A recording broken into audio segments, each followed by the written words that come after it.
Fue el juez que ordenó la detención de Augusto Pinochet en Londres y este jueves Baltasar Garzón hace noticia por la condena de 11 años de inhabilitación por las escuchas ilegales en un caso de corrupción en su contra, claro. Mientras juristas internacionales rechazaron la sentencia aquí en Chile, sectores de la Alianza aplaudieron e incluso aseguraron que quien actúa con maldad tarde o temprano, la justicia lo castiga, recordando que el juez español detuvo en 1998 al ex dictador chileno.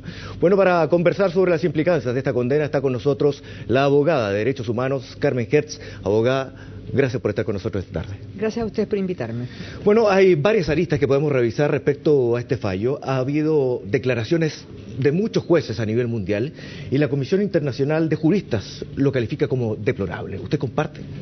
Sí, por cierto, comparto, y más aún creo que es una vergüenza mundial la condena al juez Garzón en lo que se ha denominado la trama de corrupción Gürtel, que es la trama de corrupción del PP, en el cual el único condenado en esa trama de corrupción resulta ser el juez Garzón, que fue quien inició la investigación el año 2010, quien acumuló las evidencias de la corrupción del PP, de blanqueo de activos por miles de millones de euros que iban al financiamiento del Partido Popular en España, especialmente en Valencia y en Madrid. Y resulta hoy que el principal acusado de corrupción, que es Camps, está absuelto y el juez que investiga está inhabilitado de ejercer su oficio durante 11 años. Bueno, solamente señalar, abogada, para la comprensión de todo el mundo, que el juez Garzón lo que ordenó fue interceptar las conversaciones telefónicas entre los acusados que estaban en ese momento en prisión y sus abogados. De ahí comienza lo que se ha denominado, o se ha fallado en el fondo, como que no se podía grabar sin disponer de ningún dato que pudiera indicar mínimamente, y estoy leyendo el fallo, en una valoración razonable que la condición de letrado y el ejercicio del derecho de defensa se estaban utilizando como coartada para facilitar la comisión de nuevos delitos. Ese es parte del fallo de lo que se estima como una acción inconstitucional de parte del juez Garzón.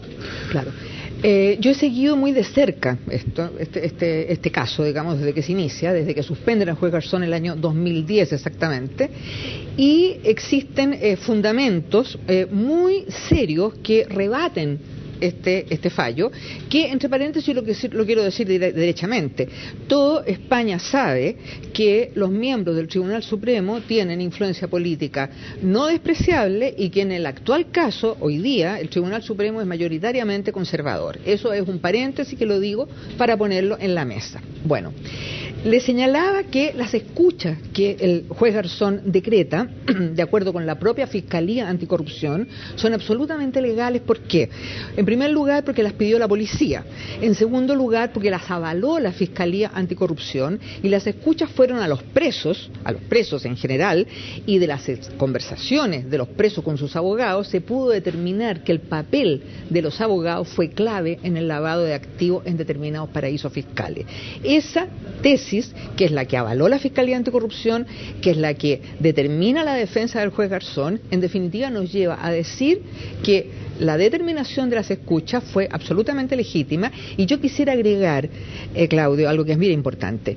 En España hay decenas, por no decir centenares de causas en que jueces han decretado escuchas telefónicas, las cuales han sido posteriormente anuladas por un tribunal superior, y jamás en toda la historia judicial de España se ha condenado a un juez por haber decretado escuchas que en definitiva pudieran resultar ilegales. Ahora, lo que se dice a nivel internacional también, y me refiero otra vez a la Comisión Internacional de Juristas, es que él interpretó la ley y nadie ha sido condenado nunca por una interpretación de la ley, que es precisamente el papel de un juez.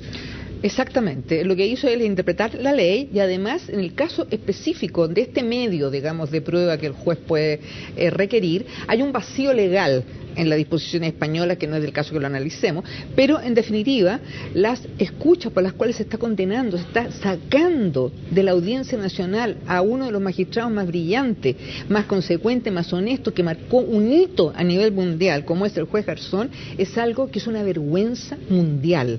Ahora, es una vergüenza mundial. Ahora, abogado, usted hace la conexión con la judicatura, que es conservadora. lo señala. Y además el magistrado tiene otros casos pendientes, y uno de esos es precisamente otro que le podría haber tenido o traído la animosidad de un sector importante del político en España, que es la derecha precisamente, que es investigar los crímenes que se cometieron durante el régimen de Franco. ¿Usted cree que de ahí viene esta sentencia?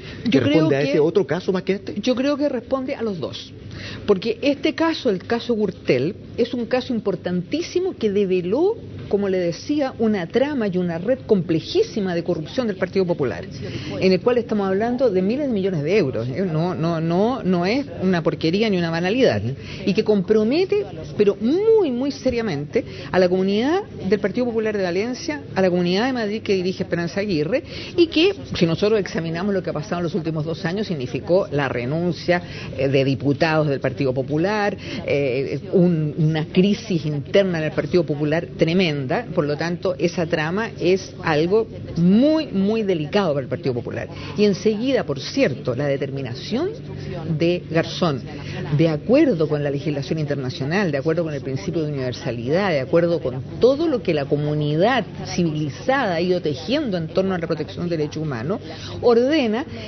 solamente que se abran las fosas, ¿no es cierto?, clandestinas que el régimen de Franco estableció por toda España, donde se enterraron, ¿no es cierto?, a los fusilados y a los asesinados por el régimen franquista, que van desde las cunetas en los pueblos de España hasta fosas propiamente tales.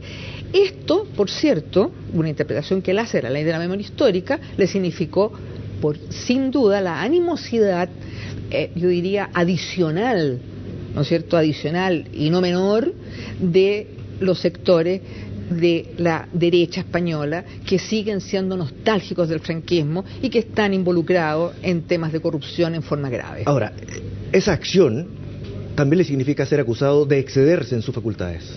Exactamente, él está acusado de prevaricación.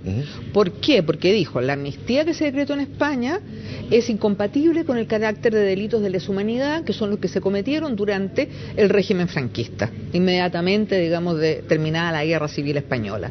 Por lo tanto, la amnistía no vale, lo cual es decir, toda la comunidad internacional y el sistema internacional de derechos humanos sabe que es así.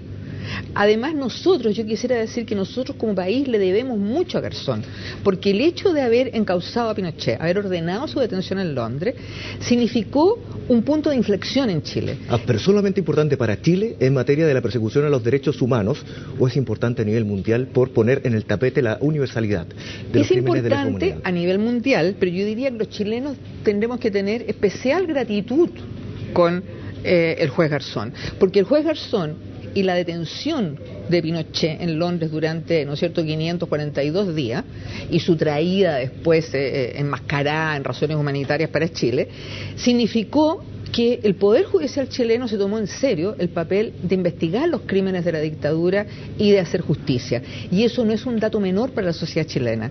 Permitió acelerar la transición, permitió recomponer la sociedad y, por cierto, es un hito a nivel mundial el haber aplicado el principio de la universalidad de la jurisdicción cuando se trata de violaciones sistemáticas y masivas que el Estado comete contra sus propios ciudadanos. Mire, y a propósito de ese mismo tema, ya para terminar, abogada, los jueces del Tribunal Supremo en España acusan efectivamente a Garzón de haber utilizado prácticas de regímenes totalitarios. ¿Cómo debe doler entonces para este juez, que ha perseguido efectivamente los regímenes totalitarios, los abusos a los derechos humanos, que lo quería hacer en su propio país, el ser acusado de esta forma, además? Es algo, como él mismo lo dijo, desolador. El juez Garzón ha rechazado frontalmente esta sentencia, absoluta y totalmente. Va a recurrir al Tribunal Constitucional, en la cual yo no tengo ninguna esperanza, porque el Tribunal Constitucional tiene una composición igual, con una gran influencia política a los sectores conservadores, y va a recurrir donde creo sí que podría tener alguna posibilidad que se haga justicia con él, que es al Tribunal Europeo de Derechos Humanos con sede en Estrasburgo. Bien, abogada, le quiero agradecer por esta conversación con nosotros respecto a este tema que por supuesto que ha movilizado a la prensa internacional y también ha suscitado diversas reacciones. Ya veíamos que en Chile también hay gente que lo valora y lo celebra por, claro, la animosidad que se formó también en el momento que se determinó la detención de Pinochet. Que esté muy bien, muchas gracias. Gracias a usted.